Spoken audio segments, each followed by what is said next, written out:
je n'encourage pas ça. Na pour la JB, mais et sexy déjà battu comédie wana. Donc il me l'obagé. Combat confirmé de découvrir en karaté. Lukuta mabe. To l'obarangote. Mais façon d'être JB abana au kala. Nako saote Vincent et aussi mbaté. Na limite que récolte au présent où il a au sala et au satisfaire à ta kaluga papa. Et puis récolte au fallait au sala yemo. Sans aide yaba star mususu. Na limite satisfaire à ta ngiringira papa. Récolte au loi au sala. To au bakamba au sala. Na limite ko satisfaire ngalima. Donc en ordre de disperser les échecs total. Olobanini, parce que tant que l'Obalikambo y a des musiciens à unité, au moment où il y a une autre polémique qui est côté comme il fallait un documentaire, le bazar millionnaire. Bon, millionnaire, on passe à l'Ikambo sur un bateau, on musique au Singabato. Au moment où soit des accords sarabiso, est-ce que tant que mon arabastar et Alibanda, Bayar au Sala Rabadona, Bayar au Sala Rabadona, va payer aux gens la passe. Quand tu trouves ce genre de réflexions comme ça, qu'est-ce que tu peux dire? Quand c'est qualité des gens, on ne peut pas reprocher Ferré. Il est toujours dans la qualité. Il fait toujours des bons trucs. Conception, bien. Même message. N'a baissé moi tort. Pourquoi?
Salut chers amis téléspectateurs, nous sommes très heureux de vous avoir nombreux devant vos postes téléviseurs à travers le monde pour suivre votre émission Tribunal, une émission d'analyse autour de notre culture à bien musique et pourquoi pas Kolobelape d'actualité où ils ont retourné tout autour en Boranabiso. Et dans cette émission, nous avons l'habitude de recevoir des artistes musiciens, des chroniqueurs, une façon pour Nabiso, il y a quoi analyser différents faits où ils ont Nabiso Kolobela.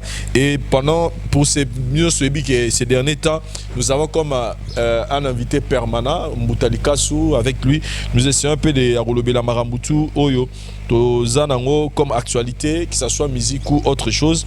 Et aujourd'hui, encore une fois de plus, nous avons cette privilège et opportunité. Il y a Rosané dans le plateau Nabiso. Bonjour Mboutali Kassou. Ouais, bonjour Vincent Chilouise, le président du tribunal. Donc bonjour bien à l'internaute Nyonso au Bazolanda Biso. 4 coins à planète, bien que planète Terre est menacée. Nous avons cela orbite, mon Liban, nous direction à Terre. Nous avons précaution à part corona, confinement, orbite lisusu nzambe na ebite oyebi sikoyo nga nazalaka nga sikoyo soki bato bazobeta masolo ba fin du monde nazalaka na assurance moko boye oyo bible elobaki jour yango nakozolaka moyiba oyo oyibanga na pole soki nano mwana da basigne moyiba oya c'est-à-dire makambo te ozosalama lelo esalama même makambo bacoronavirus oyo bapeste ya bacolere ya c'est-à-dire y a rien de nouveau sous les cieux ekoya ekoleka jour yango oyo bato bazelaka ekokuta biso lokwa moyibi mpo moyiba ya kote na pale omona basigne te oyo mikolo oyo naomona signe moko boye non donc tozala biso tranquille tozalaka nde positif surtout tolongola kobanga parce que kobanga eza facte eza élément moko oyo ekangaka motu donc tozala non tolongola kobanga et kosala bien makasi toujours na cadre ya actualité mbutalika su toujours na cadre corona non kasika na cadre corona et après na cadre corona toujours na cadre corona donc nazweka na cadre corona voilà. Parlons de mesures au gouvernement d'Abissou Azui, parce qu'on n'est pas suivi seulement en Europe, c'est Kinshasa. Moi, on m'appelle souvent la question des vérités face à la couleur. Abissou habite dans la tribunal en Boutalikasu. Donc, on parle de Kinshasa avec la décision où on m'appelle gouvernement d'Abissou 3 semaines à confinement et bâtir on a 4 3 semaines des jours moi pour ravitailler moi bleu on a parlé. Comment vous trouvez cette décision? Oui, décision en soi est bien. Pour préserver du côté santé, il y a la population qui est à Kinshasa pour y diriger. Mais le mal est que quand on a fait une mesure que tous les gens ont bus, déjà on subit déjà. Il y a les gens qui subissent à mort parce que dans Vincent vérité en face de Lobaka. Tout le monde n'est pas préparé et n'est pas prêt pour cette épreuve-là. Mon frère, tant que nous avons qui nous avons battu en délestage, nous avons vrai. Tant que nous avons qui nous avons 2 jours nous avons matin en moto. Il y a reçu ma makala ou de tu as et ça est vrai. Et le Kouana, ça pèse. Ça pèse énormément à tel niveau que les gens se posent des questions. Bandimi na bango mesure wana. Bandimi na bango ko respecter. Bazo bang amende. Ya ko lia ko to zuite bon amende. Tout ça. Donc na éviter ceux qui ont mesuré ben impact nango. Les gens souffrent. Et sérieusement alors. Et quand on a ta souffrance oyo, mon frère, bato mingi ba obanga ko se contrôler. Contrôle vous alaté. Pourquoi? Nanzala mutasala n'importe quoi. Nanzala mutaza capable de mitika kufa. Nzala né avant tout. Et là il fallait lutter dans mon ami. Et na Kinshasa, la province n'en parlons pas parce que mingi va s'en sortir ka. Na ba ne va s'en sortir. Les différents awa. Agglomération et bêta qui s'en sort trop. Awa est une masse importante. Donc nous avons une solution nini bandeko ba kozona bandako bato aussi pour pas mande mais un ventre affamé n'a point d'oreille na émission les gens souffrent. Et vous ne craignez pas que créer moi bruit entre population na ba gens en sécurité, c'est-à-dire que mutusu ana miata mso ala mugiti soir damete ce quoi bengi mista mo boyo neni kunote moi ça ko malo se ko mona na est-ce que Fabi Makende abimi na nzala ne ba kutena jambo ka bisa zonga na ndako pour ne craignez pas que bablo rabongo to kutana na. Donc c'est-à-dire que quelque part ba koki déjà ko revoir décision là pour dire que 3 semaines depuis on irait ça. Bon, oui bien que on a 4 jours na parlé 2 jours libanda 4 jours na parlé 2 jours libanda on n'en disconvient pas mais ça pèse. Il y aura des conséquences. Donc si je comprends bien par rapport à niveau ya mboka na biso on ne peut pas prendre des mesures. Ils ont pesé trop. Wana da iblo ba France. Bon, ezab Allemagne na bandako na ba mboka oyo salaire. Balonga nzala. Ba salaire. Là vraiment ça passe. Mais toi là va fonctionner. Non papa. On ne se trompe pas. Na Congo. Bato va na salaire. Ah mon frère, yo yebit. Bato va na salaire, bato va na tous les jours. moto abimi a créé moi et loco et puis c'est moi un peu azongi na parler bana ba sepeli bato basala ke bana na bango batimbela te ke bakembaka bana bana ba comprendre que parents na so papa na so souffra to maman na so souffra bongo ba maman ba na roteka bato to du jour ya roteka bongo ba bato ba ke ana boulotte ateka gate soit bimi kaka a créer ape muyibité création kaka po toye bien ça fait plus de 20 ans ou 25 ans qui nous a ebi nenga créer la journée ata bimi on amna ya tiki rien pour la plupart ba parler na kin nzungu matin na moto à partir de 18h 19h matin parce que nazo ba sort na bango za ndeni te Redi Amisa Embara nzema maloba yo bomba kate avo bomba foza na moto boso za na moto bomba yo bomba kate bomba foi ça voilà, en tout cas, on continue avec ça. Mais par là, je voulais souligner une chose. Le long la landi, je ne sais pas si ils m'ont changé, mais dernier montant na Yukaki Oyo, à part Oyo Moro Fali Ache, mais dernier montant Oyo Mbongo, Oyo Koti, c'est 4755 €. Donc, tout ça, les calculs depuis Fali à la Saki. Campagne wana que non to chambongo pour que to sunga bandeko yo bazana difficulté wana roulia to aider bangata na bloa roulia muke et jusque les a 4755 €. Mais ce falika wana alobi que bon dédicace time que na ban album nanga comme na moment dédicace n'éviter montant ça combien. Comment vous trouvez ça? Mais libanga na moko combien? Libanga mo 4000 ya beda show. Yana tunabité ceux qui ezalaki mabanga ke fala albaki asaki message abi bon bata mabanga boya pour l'album la limite de ngoto za la montao mais tant bengi pour une cause humanitaire tout monde c'est-à-dire nous avons des gens où on cite leur nom dans des émissions où on cite leur nom dans des chansons au to raptam so monde amta yusa binze moi pamba ba mbeli apesi 25 000 € pour ba yembaye mais quand on voit dans des actes humanitaires comme ça les gens sont très lourds botalikaso parce que sur de lobby gouvernement la ministre au gouvernement a biso tous à la claire place au ligne c'est la biso au courant au salaté trop musco na marambo comme mutalika ça sunga Vincent sunga Daril mais quand on voit par exemple dans des gestes à bout les gens sont à tout moment à l'eau trop le banin mutalika déjà au départ idée on attend bimi biso to saile on makelele pour batba rejoindre Fali na idée on a pour na épuiser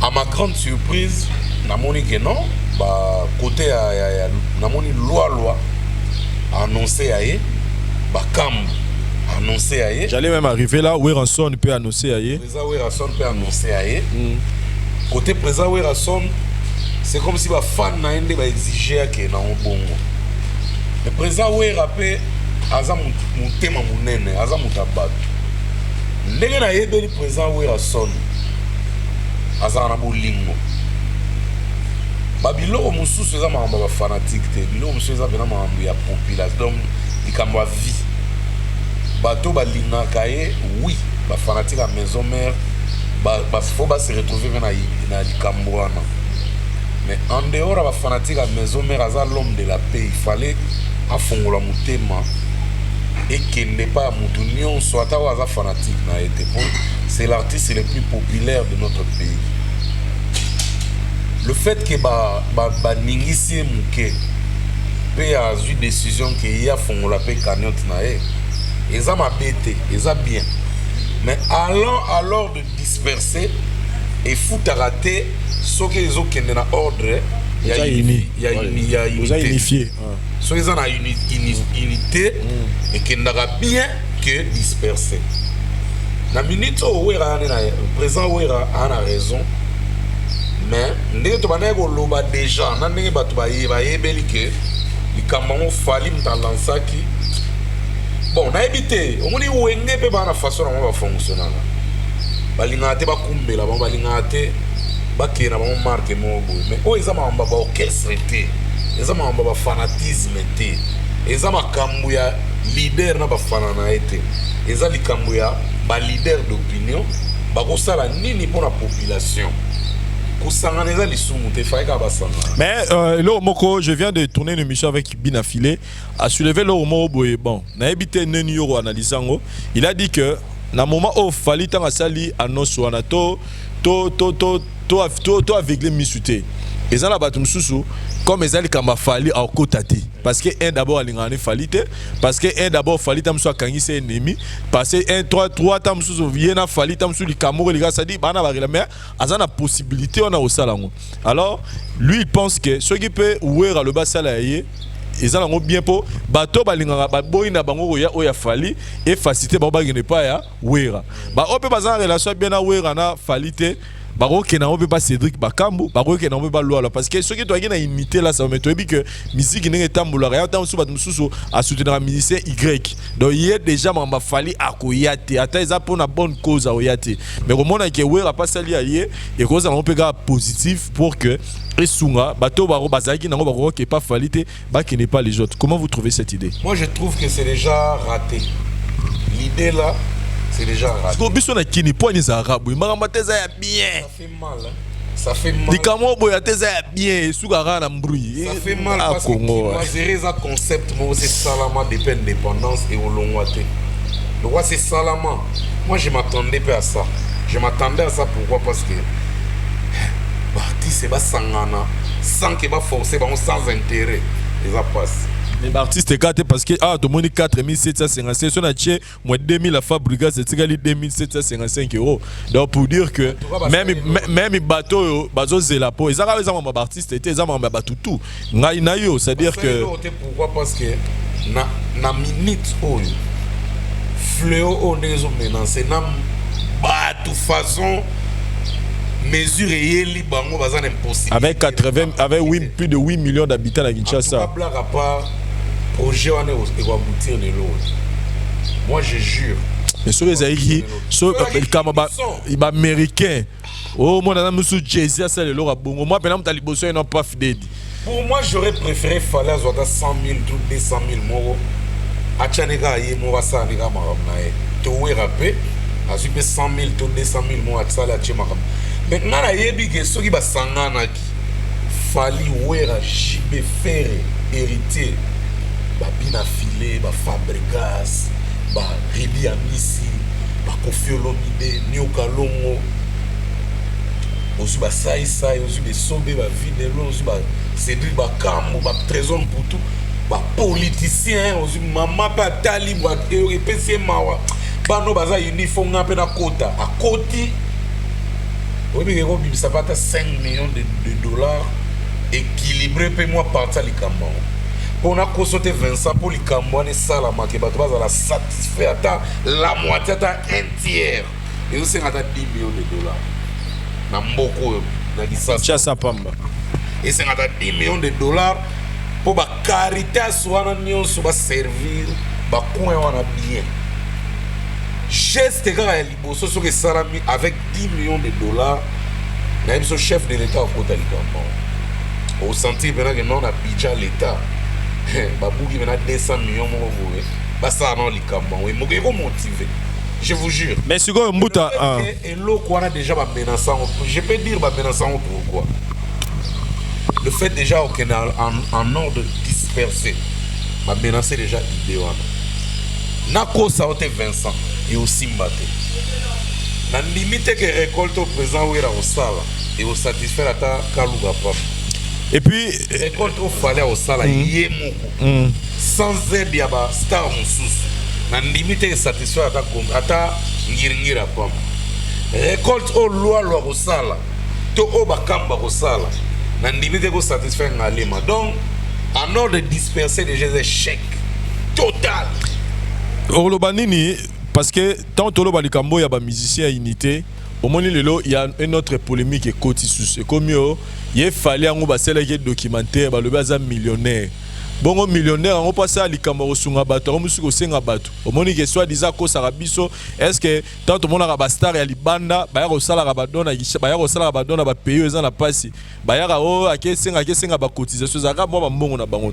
Quand tu trouves ce genre de réflexions comme ça Mbuta qu'est-ce que tu peux dire? Quand c'est ça le quoi moi le bien ma population et ça le quoi population et moi azobi yo que la mawate andimine pena ke non bayana maona aide envers yeta nyo kwa manae poso tali pena bien bato bazo commenter et belé pe babonga te bana posa provision ba pe na posa ba assister bango mais tellement quinoiserie dina ba détonateur c'est et salama déjà et ba détona déjà et kenda bongo en tout cas et olongwa te na ba esprit ba eza malheur eza mutu yemo kazomi creuser trou na e mutu alinga ya aide envers yo qu'est-ce ça fait quand ta fali to quand ta wera to quand ta ya kofi to quand ta nio kalongo to quand ta evoloko to na posa koyeba ngote to na posa koyeba geste akosa te soka za na ba million to te c'est sa vie privée place azo na minute place aza to kabuli ni pana ete peut-être il est à l'aise plus que moi sikoyo geste o alinga sala oyo ozala na bénéfice ya bato yo baza même pas ba fan na même pas idée que fali mo exista to era mo exista to mutu mo exista koloba déjà mabe eza déjà satan côté na projet les autres bato bango balingi na bango te ba assister bango c'est déjà mauvais na niveau comprendre te ça fait mal na mona ba sala effort ndenge ba se lancer déjà na ba idango ba aider bango mais aboutissement rango on sentir rango te. Parlons de Ferrego là, Jésus des nuances avec sa chanson à Salibiso pour sensibiliser la population na Italie komi batela na bokono to bengaka coronavirus. Par rapport à Nzembo ya Ferrego là, ou à Mbelibiso ya sensibilisation personnellement tant qu'artiste musicien. Comment vous avez trouvé le concept, la chanson, clip, Maramuto, ça critique et analyse na yo. Qualité des gens, on ne peut pas reprocher Ferré, il est toujours dans la qualité. Il fait toujours des bons trucs. Conception, bien. Même message, n'a PC moi tort. Pourquoi? PC tort, un message. N'a PC moi tort, pourquoi? Azo s'adresser à la population, à anglophone. Ça est minzembo nuance en anglais, presque. Donc on dira que c'est un message dans l'anglophone. Après ça, les populations à Kinshasa, c'est un message dans Rwanda, dans Zambie, Ouganda, Kenya, les pays anglophones, l'Afrique australe, le Ghana, le Nigeria. Parce que ceux qui ont besoin de un message pour les awa. Sensibilisation est importante. Il fallait ça la ligne la moi mingi, moi anglais mouké, pour la fan à l'autre côté et puis moi français mouké. Côté on a la Yesuinga Benate. Ferré. Bravo d'abord parce qu'il a réussi son coup. Mais je pense que dans les clips sur Otali, ça doit être la même. Ou toi, anglais, tu comprendre que ça un message de sensibilisation contre le corona. Ça congolais et en plus ça quinoa. Donc quinoiserie d'abord, le reste après. Nous on n'est pas opté pour l'anglais ici. C'est le français, l'ingala, ça passe. Un peu de swahili, ça passe. Fallait pas être à l'anglais 100%. Naebi kazana kanda ya black box. Batuba nyo ko la masto ina ba on a world music mais c'est pas encore le bon. Mais bon ce to tient biso bon pour la corona oui ils ont un peu trop tard faire à gros peut-être à peine à l'homme ça doit préparer lingala mais tout qu'est-ce qu'on a anglais parce que black box ils ont babi niveau world dans musique ouverte au monde des ba on sous balobaka ko a déjà fait en anglais qui est par rapport à ce qu'il y a chant ça va mais anglango il y a bricolage mais ça va. Oui, mais même Kofi soit anglais. Et vous allez n'engue non ça voyait l'anglais. Donc vous comprenez. Langue na yo est courante pas na yo, ko yo o lobaka couramment. O s'exprimer différemment na moto yo, azo tanga ngo ya ko tanga to bazo dicter ya ko dicter. Ya ngona na comprendre que ba ministère mususu ba bomaka nzoto te ko yemba na langue wa mesana ngote. Parce que tant que vous senti que apprenti dans français qui n'a bien parce que so vous déjà français vous globalement muké na ba texte ba opé ça on a combinaison na diction et vous coller mais anglais déjà il y a autant na la qui sabo na studio en tout cas oui message go kende mais et vous allez ndenge mo te na anglophone ba mo Donc moi j'aurais préféré faire à la l'aise à transmettre message à Corona na lingala à baksa moi ba deux anglais muke na ba français muke. Mais on a world music ndenge faire sa black box na yebi ke yaza jana soif wana na yebi ke ba fana pe ba comprendre déjà le faire ça au pia bango. Donc il est le bienvenu et il a bien fait aussi. Dans le cadre de la démonstration, il a bien fait. Mais dans le cadre qui a captivé le message, pour capter, pardon, pour captiver, dans le cadre de capter le message, un bon quinoa, on va se protéger la corona. Se protéger la corona. Dans mon bien un film dans Binzembo, venez à dessiner la quinoa. Faire bien, mais à ça il est international. Et ça on m'a bêté. Mais la quinoa va na posa na ye. Pour na minito nde tolo ba boeza mamba ba fanatique te. Ya mamba ya ba congolais, ba na posa ba leader d'opinion na bango. Ba la kisa bango nzela. Ko la kisa nzela, eza na mutu mususu ko lo ba mamba ko sokola maboko. Ha ko swani sayo. Mais soka azara fanatique ya bina filé. Alors ndenge bina fila lo bina nzembo ke sokola maboko trop ko kata te. Ako banda be ko sokola ngo sans limite. Mais tellement que les leaders d'opinion se manifester ma capacité et là on a sensibiliser tous les jours.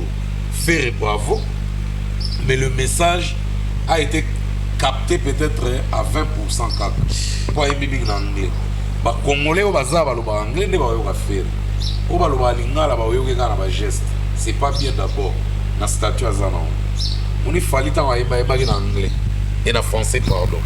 Français za langue mon wata mutaloba ngo mabe maloba déjà français pour ça ka biso de ça la berère na français ba ouest africain ba champion à berère na français biso ko tout ça la amener fort le bango bien na yoki quand même message na moi lina la muke et que bien mais bien a filé na reçu pour na ebona ça parce que yebena yembi 100% lina là et puis message écoute donc voilà so total image ya sai oyo.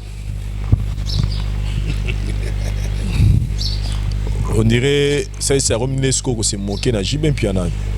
Mamuka toloba tozo ngoni. Tozo ngo comédie, tozo ngo bon comédie on ga ponika Jibé. Ba misela so bavana. Biso via ba musica na dara. Moi coffrage tout ça va mais ne ya OK na retourne na papa chéri Jibin piano sai. Yo za mu na parler na chela songi te mais ndenge kenele pour la deuxième vidéo na moni ça c'est sali banine boy. Ba tout na o vani boyene no Jibé donnerait. Pour la moi déjà nous sommes posté dans la page Facebook na bango créer le roi moi polémique on dirait et comment on dit moi moquerie moi boy envers papa chéri. Mais on a pas fanatique partout dans le monde dans la biso na côté li ça a été mais tout banda ko différence la comédie na vie réelle et ça monde mon comédie c'est la comédie c'est bluffer avec quelqu'un bluffer c'est juste donc monde irréel monde inexistant. Le monde inexistant, pas comparé à un monde où tu vivre au télé, tu vas ça c'est un comédien. Déjà le fait, il y a ça là, on a le droit de créer buzz, on a une comédie. Tout condamné dans le côté. Asa petit mot à respecter à JB. Les gens JB, asa la discipline à mi ça. Et ça il a été dans le bien, on va te même yo le bas, mais il va la caméra. Et présent la discipline, n'est pas le droit de confiner la moi trop. Combat confinement de découvrir en karaté. Lukuta mabe. De l'obarangote.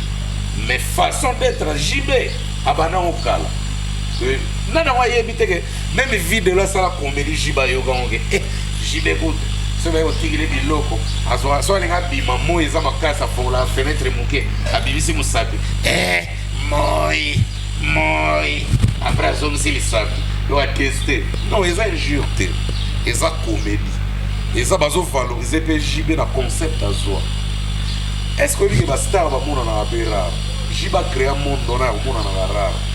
On a parlé de moi, il vit bien de son métier.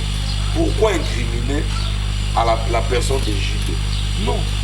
Ça c'est un comédien. Et alors, on a papa, oui, je français rouge Bordeaux. Est-ce que papa va français rouge Bordeaux? Non.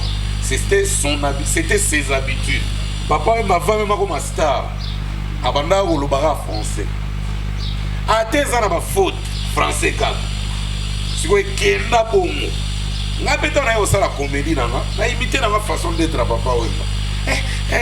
J'ai pas tué Wenge quoi bah tu sais quoi bah tché quoi bah tché quoi te na nenga ko finga ete ba tout ce ko ba kanisa ka nenga ba kanseli ça que Mutalika son papa Wemba zo kanela pour séquer à lobby que c'est lui qui a tué Wenge. Non, et ça comédie ça monde réalité. Moi je n'encourage pas ça na kolobe la JB mais et sexy déjà battu comédie wana donc lingo lobake comédie na esimbi papa chéri pe na mutu na ya bocha akozwa sai na face mabete ayebi ke za comédie et bino ba internaute bato tozo tala na biso bato zo analyser to amplifier to matsa volume to comme ça on ranking na petit na na vena ça li comédie nani wa yebi te même président de la République ayebi ke jiba bimara moyite. Donc Jiba Zaya déjà la confinement involontaire. Voilà, merci beaucoup Mutalika Sou. Vraiment. Vraiment, ils ont une comédie. Parlons aussi, il y a sorti un clip, il y a Awi le Longomba, bisous. Déjà, Awi le Longomba vient de frapper encore fort. En tout cas, il y a eu tous les Arabes Eko. Eko. Il y a confinement. Même le confinement, na minute so boire l'eau so eza bien batala là.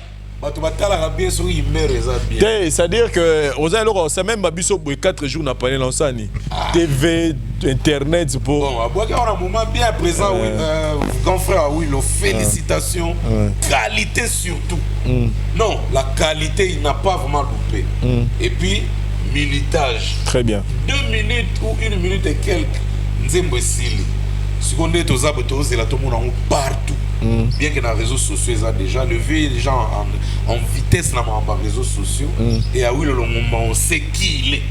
Donc félicitations pour mon vieux Willow. Dans le président, donc, ils ont porté bonheur dans la carrière et puis dans le temps. Voilà. Bisous toujours, mais dans le corona, bisous et symbété.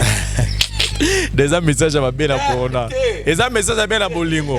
Mais la corona te. Donc oui la PCL il faut se couper ça. Voilà. Bisous. Bisous. Voilà. Général, des fois, au pas dans le studio, il continue avec ses travaux. Toujours, c'est la calamine. Sauf que, une option générale, des fois, à partir de lobby samedi, d'accord. Alors, ce studio, pourtant, ça déterminé, il fallait faire un assis le début avril.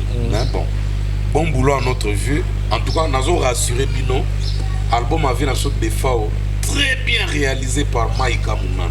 Naïe Morovedef, n'a pas professionnel au Azu. En tout cas, vous êtes là. Voilà, merci beaucoup Mutalika Sou. Là, je dis, je salue le président Kadi Mamou Kendi, Dani en direct à Dubaï, Babi, toujours mode confinement. Et Arman Ngoumba, mon ami, Gigal, mon ami de Dubaï, en tout cas, je pense que tu respecteras mode confinement pour toi, pour ça, tout le monde en aurait pu tout à travers le monde. Mutalika Sou, nous sommes arrivés à la fin de cette très belle émission. Bon, moi, je salue Papi Ngimbi numéro 11 à Portland, Narata, USA.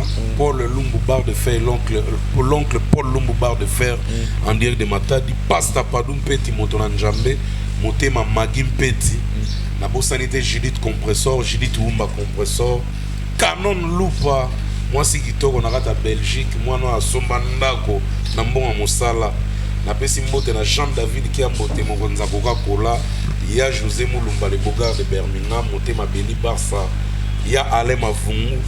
Il y a Alain Mav, Lucien Achamos, na Clarisse Tanga Mouyembi, Maman Tessi, bonne guérison, Maman Amboye Elakio. En tout cas, je n'oublie pas Gigi Raven, en direct des États-Unis, Gigi Raven, Maman Mokonzi. Et donc, en direct de Kenya, il y a Willy Mandala, Yakuza, les Siciliens, 3500 esprits. Et puis Tony Gattuso, mon frère, je te salue. Toujours dans le monde confinement, donc il y a un monde confinement. En tout cas, je salue tout le monde. On a Bossani, pas vouloir en gâter.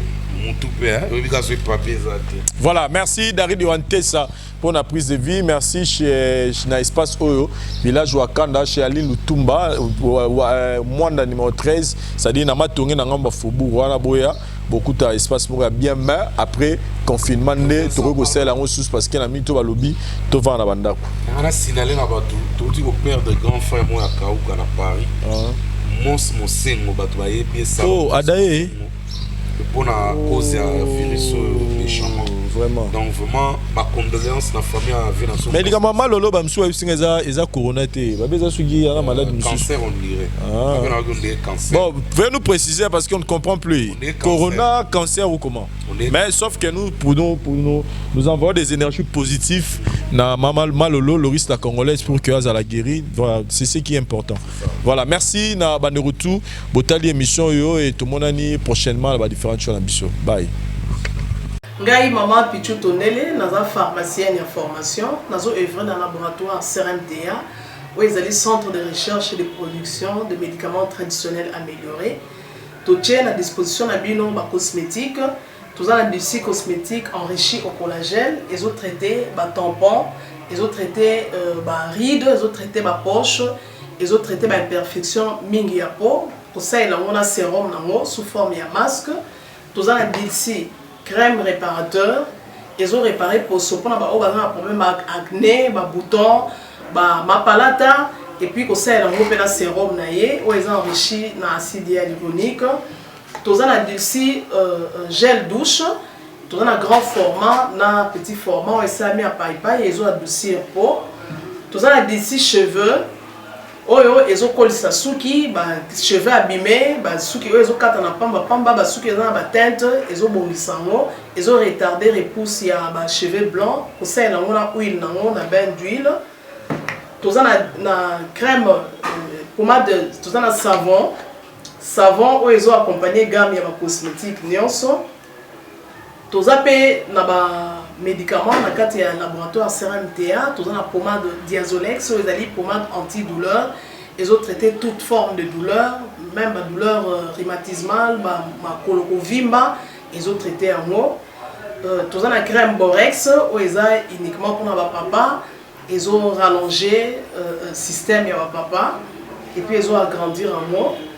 Tous on a Diazostimule, où ils ont produit ils ont traité différentes formes d'impuissance sexuelle, éjaculation précoce, dysfonctionnement érectile, faiblesse sexuelle en général, et pas ils ont traité frigidité, ils ont sous forme comprimée. Tout ça, la zinginalis, présenté sous deux formes, comprimé à sucer, non suppositoire, où ils ont traité différentes formes d'hémorroïdes internes et externes. Tout ça, la méamycine, où ils ont traité la levure. Tout ce qui est MIB, tout ce qui est maladie, kyste, il y a MIB, ils ont traité en eau sous forme de comprimé dans le sirop. Tout ça, la crème méamycine, où ils ont traité tout ce qui est maladie à peau. Genre d'être maladie à PC, mycose, c'est là qu'il y a mibali, surtout, ils ont là, sapatou, maladie, l'auto, méamycine crème, ils ont traité en eau. Tout ça, la allium, ils ont traité toute forme, il y a hypertension, ils ont normalisé tension, ceux qui tension est mataga, qui ici à normaliser, ceux qui est ici à normaliser, et ça à partir de aïe. Tout ça, la menga, ils ont produit anti-anémique, bateau bazara connaissera problème et anémie, quelle que soit l'origine, menga, ils ont remonté, ils ont tonifié un peu, ils ont plus de énergie dans les autres. Voilà, ils ont gamme de produits CRMTA, laboratoire où ils ont travaillé essentiellement dans les phytomédicaments, dans les plantes médicinales. Donc, nous avons tous les produits au moment où et ça mis à partir de l'anxiété et en bon Congo. À part qui si on a si côté de la bino, tous avons des maladies qui sont auto-traitées, la préparation personnalisée. D'être dans le cas de myome, par exemple, c'est une préparation mon corps pour permettre de réduire la dimension de myome pour faciliter le robota. Tout le monde qui si on peut se rappeler, tout le monde voilà tout traitera en couple. Et contact Nabiso na Kinshasa, ils ont plus 243 81 83 13 322 plus 243 81 83 13 322 plus 243 89 89 33 855 et Nalibanda, tous en a plus 1 514 329 12 56 plus 1 438 765 64 73. Voilà ça numéro à contact na biso bandeko ba kobenga libanda na ka ba maladie songolo pakala maladie oya ba tene tondante o esala ke muntu abima ba mafina na mutu to traitera ngope donc pour contacter biso opposer problème na yo to ba plante nini o e solution na problème na yo.